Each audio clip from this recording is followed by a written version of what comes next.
Welcome to another episode of Tech Society for all your tech and business analysis and other important topics that revolve around technology and modern society. Hosted by tech entrepreneurs and whiskey enthusiasts John Nguyen and Alex Dunmo. Hey techies, today we have Mark Pownall, returned to us as a regular commentator on the state of business in WA. Mark covers things to look forward to in 2021, how 2020 wasn't actually that bad for Western Australia.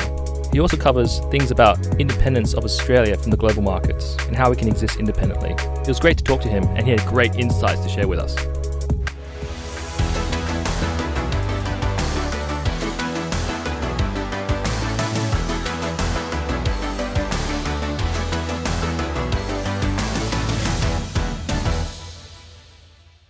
We'll just jump right in. And the question I want to know is, what are you looking forward to in 2021? Oh, yeah. Okay. Well, look, I think the first thing is, if we're talking about just Western Australia for starters, I mean, we're in a magnificent position. It's been totally unexpected to be in this position. So I think what is positive, and therefore what I'm looking forward to, is most businesses have not collapsed or crashed, and most businesses, and certainly the significant industries of this state, are doing pretty well. And even the businesses that aren't have, because of JobKeeper. I was about to bring that up. Yeah. They're cashed up. So I've talked to bankers. No one is expecting businesses that even were doing it tough before COVID to actually go under, and the ones that are going to tip over the edge as a result of this or other factors in business. It's not going to happen to a large degree, at least for another 9 months to 18 months from now. So JobKeeper and JobSeeker will be stopping roughly March, I believe. So won't that have any effect on people who rely on it right now? Yeah, but it's been like a build-up. They've been able to actually stash the cash to a bit, and they've put money in the bank. So businesses that were like on the thinnest wire ever, that had, just no buffer, are now buffered. It's a big difference. And part of that is the stimulus money going direct to them. And part of it is the funds that they've got because people have had money in their pockets. Yeah. So, they bought stuff. So you can't buy a car in WA. Yeah. Really can't. You can barely buy a boat. If you're going to buy a house, you're now starting to pay prices that we haven't seen for a while. You can't get a builder. These are it's like boom time conditions because people have money. And, some of that is going to be, of course, and this is the problem with stimulus, it's bringing forward something that should happen later. Yeah. So we get this, and that stimulus is there for that reason, to keep people in jobs, but often is a very blunt instrument. And so you've got an issue already where the builders have said to the government, you're going to have to allow people to spend this stimulus after the original deadline that you had, because otherwise we're going to get people who have committed to building on the basis that they're going to get a grant, but the builder can't get it done by then. They can't get, and so they can't get staff because everyone's busy, and because the borders are shut. There's no backpackers, there's no bringing in people from other parts of the country, or bringing in, in some industries, say fruit picking, workers from anywhere else.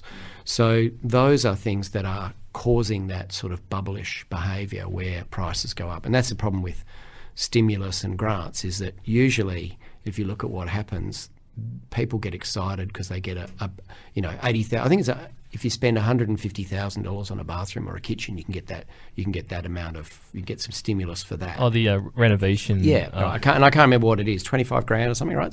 So you think, okay, I'm going to spend 150, but it'll only cost me 125. But because these guys are so busy and they can't get labour, guess what? It's going to cost them 175 to do it. So you don't save any money, but you feel like you did. So and they still spend the money. Yeah, and you spend, or you get a crappier job, or it's a rush job. So anyway, back to the positive stuff. I think that's the general feeling, that business is generally comfortable, and I think people are generally comfortable. I don't think there's any doubt that people feel WA's handled this really well. It almost feels like when you turn on the news that we're somehow not part of it. You know, we're watching a TV show where the rest of the world suffers with It's a dangerous stance to hold, though. Maybe. It is and it isn't, because it could happen here. Yeah. Although, again, I think our climate and the fact that we're spread out does help us a lot, and probably has.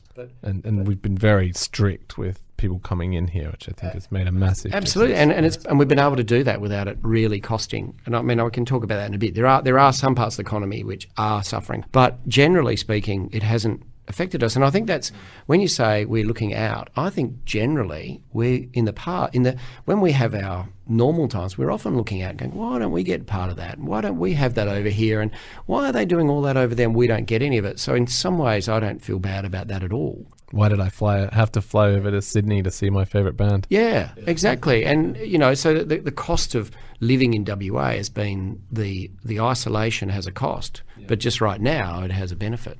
And we'd all argue there's a benefit, that's why we're here. So I don't feel that schadenfreude of looking, you know, kind of that dark, you know, feeling that, oh, well, you know, bad luck, it's them kind of thing, or ha-ha. I don't feel that way. I just feel really lucky and also feel really self-contained that actually, apart from, you know, it would be nice to get some workers in, and I'm sure there's people who desperately need their skiing holiday, or they're you know, there will be people that are suffering because, you know, they can't get travel easily for medical reasons, or there'll be stuff like that. Of course. And I have, you know, the deepest sympathy for them. But generally speaking, it's ironic. We just don't need the rest of the world as much as we tend to think we do. And what's been really amazing is all of the really talented people coming back to Perth who had otherwise left. We've just in our day-to-day, we've come across quite a few people who are, you know, world-level talent who've come back to Perth because, you know, obviously this is where they want to be now. That's amazing. That's a good story, and I don't hear about the individuals so much. So you're probably meeting people in your field. I haven't seen that. What I have heard, and again, talk to bankers and people like that, I've heard of some staggeringly successful people. I've got bankers telling me you can't believe the size of the funds being deposited into WA bank accounts when people move back here. Hence why it's very difficult to buy a property in some of the fancier suburbs right now. They've definitely got very popular again. Yeah. So there is, I mean, and I think that's a great outcome, because that means that's people who've probably been really successful in their lives. So you're talking about maybe current talent, and I'm probably more referring to talent that's already made it, and they've come back. They probably would have stayed in, you know, London or New York for another 5 or 10 years, or maybe they would have just never made the trip back. But they've made it, and now they've gone, crikey, let's get out of here. We can do it. We can move our $100 million or whatever it is, buy a nice property in, you know, somewhere with a bit of an ocean view or a river view, and settle in. And guess what they're going to do? They're going to find things to invest in WA. I think that's great. Yeah, that's really exciting. Yeah. It's very positive. So I'm looking forward to that as well. There's another positive. I think there is more investment, more things going on. So, and I do think actually, you know, again, there was a small number of people who took the moment of COVID to go, right, that's it, I'm doing it. They leave their job. I'm not going to sit here locked down. They were going to go on their own anyway, and they've gone and done it. And I can't name names. I've just heard stories and got a feeling about it. But I think there'll be those sort of people, and they've been at it for 6 or 8 months to get set up. We'll start to see new, interesting businesses arise. They'll have to be global businesses, you presume, although maybe they've got some local, you know, if they're mining services, that would have a local feel. But someone set up some sort of, you know, globally internet thing, and, you know, and when they're good at it and it starts to need money, they've got all these people who've, you know, they've got local money and new local money that can fund them. So I think that's exciting. How long do you think this boom will carry on for? So that's a prediction that no one knows, and there are some caveats over it, right? So we don't know how long COVID's going to go on. You know, they're talking about, you know, international air travel from July 1. Well, you know, that's looking increasingly fraught, you know, and are you really going to go travelling? Do you really want to go to America or UK and then find that, you know, there's a new strain and the vaccine doesn't? You're stuck there, and Australia's not letting you back in, you know, crikey. So that is a big challenge that I think, you know, will cause a little bit of friction, and that means, so does that mean the boom keeps going on for us? Possibly, I'm not sure, but I think it's certainly the isolation hasn't hurt us, but there may be a time where it does. I think actually the boom ending brought a lot of new ventures and a bit of a pivot for Perth, which I think was kind of necessary anyway. So It was, yeah, I think so. And people were cashed up, people had ideas, but you're not going to leave a job where you're getting paid $300,000 a year. Yeah. You know, because it just goes on and on and on. But the moment it gets hard and you've got an idea, you go out and put it together. And a lot of technology has been adopted by the mining industry in the last 5 years to make themselves more efficient. And a lot of that is from guys that were working in mining and saw where the inefficiencies were and have gone off and set up their own businesses and consultancies and software companies, and you know, and they're making money out of it. So it is there is, and that'll happen again, and it'll keep happening. Yeah. Well, I can honestly say that Ninja Software wouldn't exist if the boom hadn't ended. When the boom was raging, the average pay for a software engineer was it's too insane. Comfortable to leave, right? Yeah. The golden handcuffs were very shiny. Yeah. And they also weren't looking to take a risk on some innovation idea, because do they need to save 3% of this and 2% of that you can solve? You can solve a 2% issue. It doesn't matter when prices at $180 a ton. It just doesn't, and your costs are 30. It doesn't matter. But when it's $25 a ton and you've got to get your cost down to 12, it does make a difference. It makes a big difference in the end. Every percentage point at that on that stage, it does. Big difference. Yeah. So you basically get more stagnation when in boom times, in a way. Less appetite for risk. $50 pub steaks. Different types of innovation. Different types. I had a $15 pint of beer once during the boom, and it was pretty cheap. I thought it was pretty cheap. $5.50 coffee, and that's right.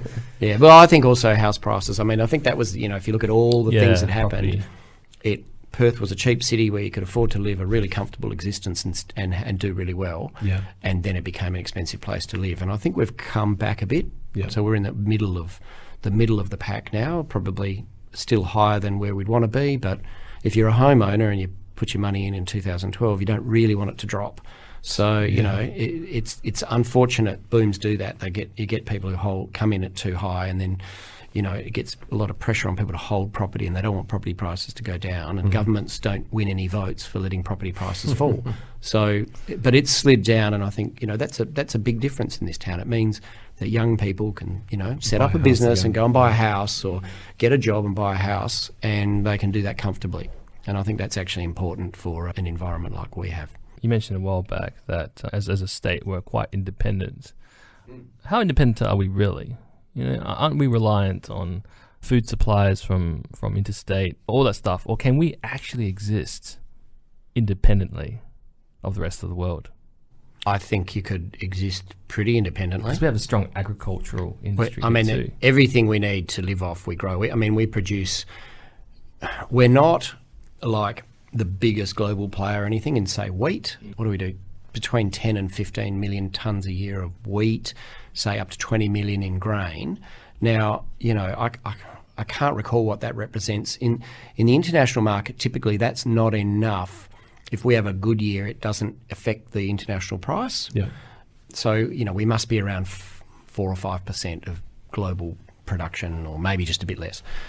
But population-wise, at 2.5 million people out of a globe of billions, we're a tiny percent. So we can, you know, if you just have to live on bread, you know, we can do that. Cereal, that's right. But then we've got all the horticulture. We can make wine. We can have a happy time. I was going to say, we've got heaps of lobsters now. Exactly. We've got all the finer things. So I think what's happened, the reason we see food coming in from the East Coast is that's more the case of you've got national retailers, and they want, you know, supply guarantees. They want consistency in their shops around the country. You know, so when you supply to one of those, you know, the Woolies or the Coles, you're not supplying to the local shop. You're supplying to 500 stores, and you've got to have the capacity to do that. And that's why the butter comes in from there, and we don't. And you know, the local butter's, you know, on the shelf, but it's more expensive. That's a good point. Because if you go to Spud Shed, I think it's more local than. Yeah, I'm not doing an advert for Spud Shed right now, but you know. No, well, they don't exist over east. So yes, of course, they would take local. And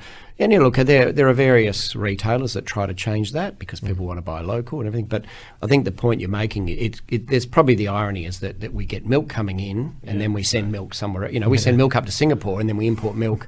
You know, we send lobster up to China, and then we bring prawns in from Thailand. I mean, you know, it's kind of, so there's a little bit of it's really that we're a premium producer, and we sell our premium stuff to the world, and then we basically buy in a more commoditized product. Garbage. Well, not garbage, but we're prepared to lower our sights a bit because I'm being hyperbolic, obviously. But But you're right when you say lobster. There's an example where when that got cut off at the knees. Then suddenly we've got plenty here, Cheap and suddenly lobster. it becomes affordable.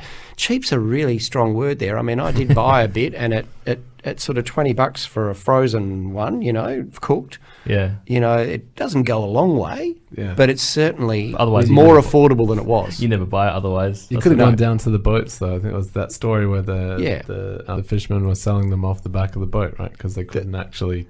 No, and they were allowed to. They were allowed to, and you're right. You could do that.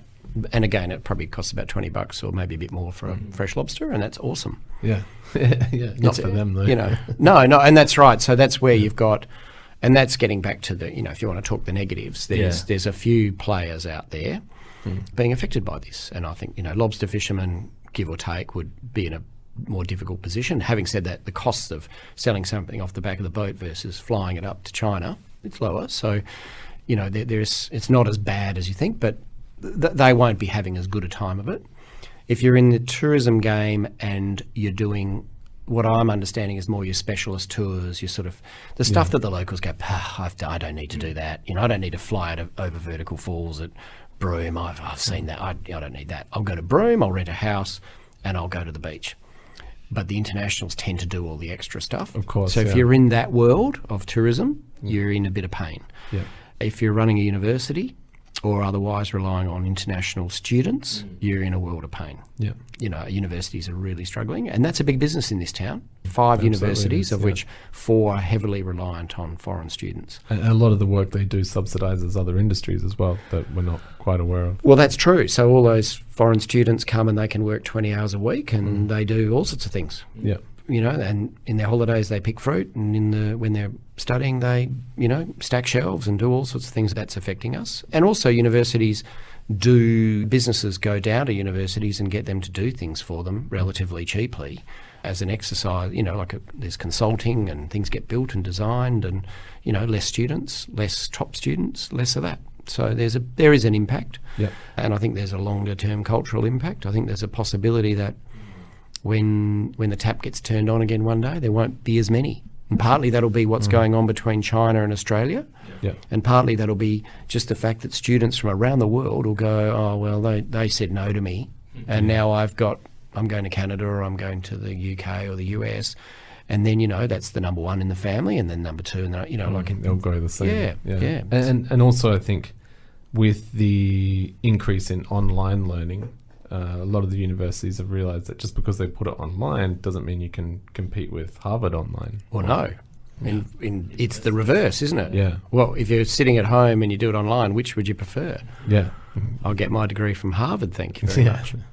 Unless it's a price-based thing, in which case that's a problem. Yeah. Whereas when it came before, it was price, yes, but also the livability. Location. Harvard is not easy to get into the country, hard to live there. This is easy. Yeah. Very easy. Before we continue this podcast, here's a message from our sponsor. We believe that you can create art and beauty with technology. We think big. We move quietly. We are Ninja Software.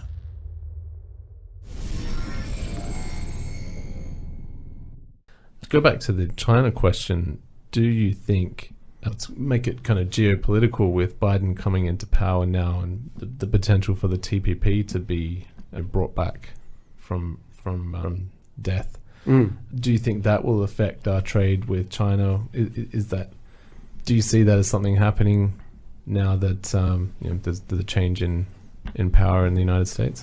So I'm not entirely sure. I think the driver of the TPP, I'm not sure that Biden will have learnt some lessons, and Trump didn't do everything wrong. Yeah. And one thing that Trump has probably, no matter whether you like how he did it or not, he got in on the back of, we've got to get more jobs in America, we've got to get more manufacturing here.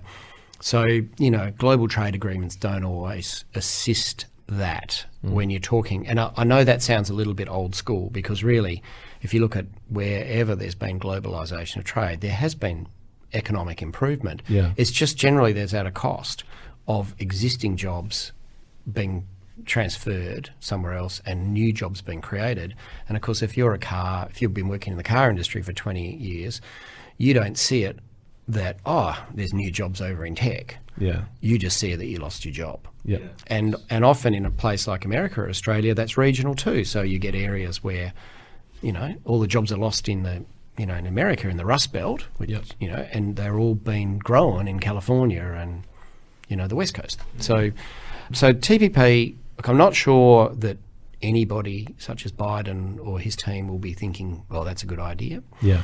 I also think that if COVID has prompted any form of restructuring of that nature, we're all thinking we've got to be able to do it ourselves. Right? Yeah. We can't possibly be sitting here and, not being able to make sanitizer or respirators. Respirators and protective equipment. So, and it started there, but it's broadened that whole conversation. The fact that we don't make cars here, the fact that we're just reliant on China. And the fact is it's true that when China shut down for COVID, a lot of things in Australia struggled because the parts stopped. Yeah. And the fact that you can't get a car in Perth is partly because people were stuck in Perth, they couldn't go travelling or buy a car. Yeah. But it's also partly because, parts of the world stopped making cars for a while. And the parts. It might be just one little thing. I can tell you that the used car industry, prices of cars have gone up a lot. Well, that's what I said. You can't get a car. You can't get a used car either. You pay a lot more, which I bought a car recently, and I think it's like 20% higher than it should have been. Yeah.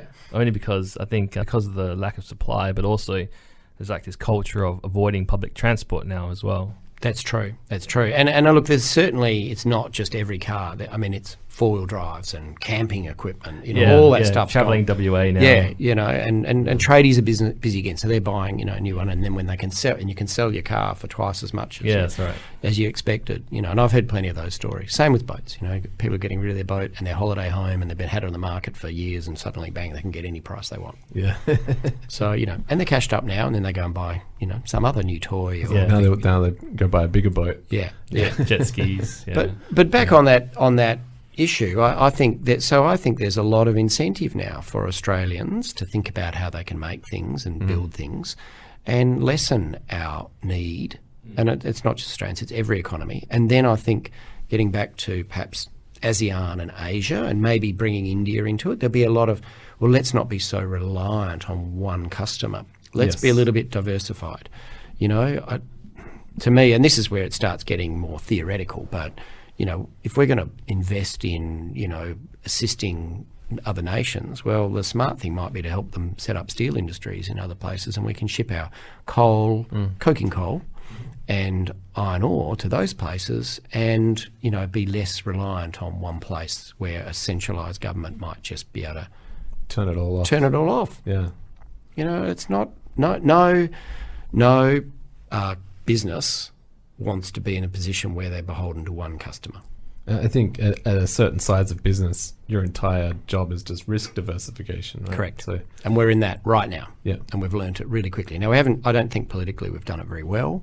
Yeah. And that's unfortunate. I think it was coming. I think there's some other stuff that, doesn't get talked about as much, but there's been, behind the scenes, I think there's been lots of other issues around, people have been coming from other countries here they're not necessarily coming for the right reasons. I don't want to get into detail, but I think that the government has been a little bit shocked by some of that stuff and gone, okay, we need to stop allowing other people into our country that aren't here for the best reasons. Yeah. And that's why they've done stuff like stopping certain telecoms companies from running, from having, control of certain, important infrastructure. And, that was before COVID and before all this got really nasty. Yeah. So I think it's been coming. It's just COVID's brought it on harder. Even people in that position don't realise just how widespread the use of Chinese manufacturing is. Because I remember I was actually working in a data centre at the time, and I remember that the Chinese companies got banned from actually using their hardware. Yeah. And but you open up the routers they're using, and that French company, Alcatel. Yeah. Alcatel won that bid. You open them up, and the chip inside is ZTE. Yeah. Yeah. It's such a meaningless ban in the end. They're everywhere. Yeah. Yeah, and if you're just thinking about, business and geographic risk, then that's bad enough. But when you start adding that more sinister element, and I don't, it's you don't want to overcook that. But on the flip side, you'd be silly if you didn't think that you don't have to have that risk. That there isn't that risk. Yeah, absolutely. So I think, we're wise to diversify, and we're wise to just, kind of think about how we're going to manage those risks. And, part of that is doing more trade with other countries. Hard for Australia though, isn't it? Because we're so, we don't just buy from them, we sell to them. So we have this symbiotic relationship. Yeah, but we had that with Japan, and then China came along and kind of took it over. And it's just one's a democracy and one's not. Yeah. It's simple as that. Yep. I don't think these issues would be quite the problem if we were dealing with democracy, but we're not. We're dealing with a country that can just turn the tap off, and everybody has to agree with that. And, that's how they run their country, but that's not how we run ours. What other threats do you see looming for 2021? We mentioned JobKeeper and JobSeeker. Do you see them stopping anytime soon? I think the date is March at the moment, but do you think I think they have to. I think there's actually, there's businesses that are actually calling for it to stop because they can't get staff. And I think that's, one thing I love about what JobKeeper and JobSeeker, what they've done is that there was a lot of calls prior to COVID for the dole to be raised. Yes. All right. That was very strong from both sides of politics. All right. Now, what they've been able to do is they put the JobSeeker, the dole up, I can't remember, it was up 50%, I think, wasn't it? And of course, JobKeeper is like a form of the dole in many versions, and it was, and it was pretty, what was it, $1,500 a fortnight, blah, blah, blah. So what they've been able to do is basically, and then they've ratcheted that down slowly over, since September, I think, to sort of find new levels. It's like a giant experiment. Yeah. And at what point can we lower this and people will go, oh, I better go and get a job? Because right now they're not going and getting a job. I mean, we definitely experienced that. We put out a job, a one-off job, and all they had to do was assemble different coloured keycaps on keyboards. Yep. Well, we have a little keycap business. And a really simple job. And we were going to pay someone $500. We thought we'd get 16, 17-year-old who want to come and do it. Nothing. Not a single response. I was like, it's $500 for one day's work. Yeah, how can you not want that? Yeah. And look, there was a guy in the paper, one of the papers today, he's in Brisbane. He can't get waitresses for a pub up to $70,000 a year, pro rata. Yeah. No, not pro rata, $60,000 to $70,000 a year for 4 days a week, he said. Couldn't get anybody. Wow. And you go, bloody hell. People are too comfortable. I'd kill for that job when I was 18. Yeah. Well, I think it's more of that full-time job. It's not the weekend. It's during the day. So it's got to be someone who, but, I'm thinking we've got people in our business that don't get paid some of those numbers for jobs that are way harder than going to a pub and waitressing. And I'm thinking, okay, how do we compete with that? Yeah. That is really, that is problematic. Yeah. So, watch this space. I think there'll be some settings changed, and hopefully they'll get it right. Yes, because you got to do. Otherwise, you get wage inflation where it's slowly. Well, that's right. Yeah. Well, I don't think there's any risk of that at the moment. That's been the biggest problem. There hasn't been any of that, and that's why actually I've seen people who are, conservative Liberal Party members demanding the dole be raised because they actually think it just flushes money into the system and gets wages pushed up. Yeah. But a bit of me says that's not the biggest issue. The biggest issue is actually, I think, if steady prices, steady incomes are good things to have. It provides certainty. I hate inflation, so I think generally speaking we're pretty safe, and I don't think wage inflation is a big issue. I wondered though, and you guys, this is a world that you've probably got more to comment on than me, but I think one of the things that is going to be for 2021, if you're talking business and talking global and stuff, is this absolute fight going on with, and there's a local version of with Google being taken on by the news companies, but there's a global version, and it's happening in America with what's happening with Twitter and Facebook and Trump and everything. And, and you've got the Europeans looking at, breaking up and Google and things like that. Yeah. I wonder, there is a huge moment here where you could see that those businesses have reached their zenith. They've got too much power. They're affecting the politics of countries and therefore the way they're governed. They're unregulated. I mean, for the Americans at least, they're based in America. They affect things here and they're not even based here. The local version is really interesting. So you've actually had Google experimenting lately with blocking news for about 1% of its customers. So it's basically putting so if someone searched for a news story that was in a pretty standard news site around the country, they wouldn't find it. Wow. So 1% of people haven't been able to find anything unless someone had reposted that on something else. So they're just experimenting, and it's obviously a threat because there's a negotiation going on there because there's now legislation that says you're going to have to pay the news companies for the news that you publish and share the advertising revenue. Now, it's pretty fascinating. Obviously, I'm in the news business and therefore I have a bit of an interest in this. Having said that, we're in a different zone because we don't rely on advertising as much. We're behind a paywall, and Google's just a promotional tool for us. It's not really as much of a risk. 4 or 5 years ago, we had a lot more available content on Google, and it was promoting us, but we weren't getting any benefit from advertising on that. So we're not really part of the argument, but we're really interested to see where it goes. It's massive. Google, social media, and these advertising platforms, I think they are heading towards something. I'm not quite sure what it is. Yeah. They could be going through their zenith. Look, there could just be a big change. An interesting article that was released in the last few months that kind of went unnoticed by most people was that Netflix did this with their Google advertising. They essentially unticked one checkbox, which was advertise to third-party suppliers of like Google advertising. Yeah. And they saved $100 million out of a $150 million budget, and their traffic wasn't affected. Right. So Google had been taking $100 million off them, 2/3 of their entire digital advertising budget, and it made no difference. Yeah. And I guess that's because everyone knows what Netflix is and it's not difficult to find, right? Yeah. Do you think? Actually, sorry, I misspoke. Not Netflix, Uber. No, so what it actually is that all that advertising is mostly scam. Yeah, okay. It's fake clicks. It's because another entity is providing the data to Google on bill, and so a big part of their advertising network is actually all scams. Yeah, okay. And Facebook have been shown to be the same, and they're the two biggest ones, right? Facebook and Google, and a lot of the actual. And when we say scams, what you mean is it's meaningless. It's robots. It's robots doing the clicking. So it's just there's a lot of activity, but it's not actually someone who's going to purchase. That's right. A product. That's right.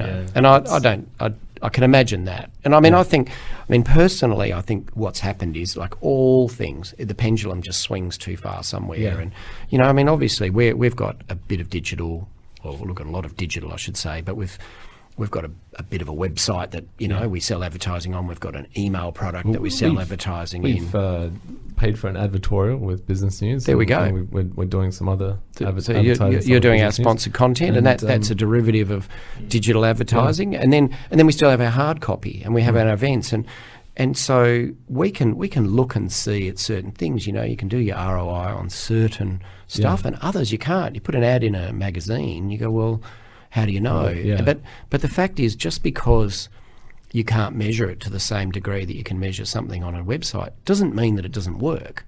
It used to work. It didn't stop working. It might not be working as much because there are alternatives. Yeah. There's more alternatives, but it doesn't mean it doesn't work. And I think that's what happens. It's the pendulum swung to where everyone's doing this. Yeah, the one way thing. You do it. And we've been through this process where I probably had this conversation with you guys. That it got to a point where everybody, their marketing person was, especially in the downturn here, the marketing person was flicked, and the 20-something in the corner who was the administrator but knew about Facebook, they became the marketing expert, and suddenly you had all these companies, and this marketing expert. So look, I've got you this many likes, and it's exciting. Yeah. And in a time we're not selling that much because it's a downturn, it looks good. But the reality is that's not all there is to marketing. There's no return on investment, which is actually all you want. Yeah. That's literally all you're looking for. Yeah. And we fight against that because someone says, you go in and we're expensive because you're going to a premium market,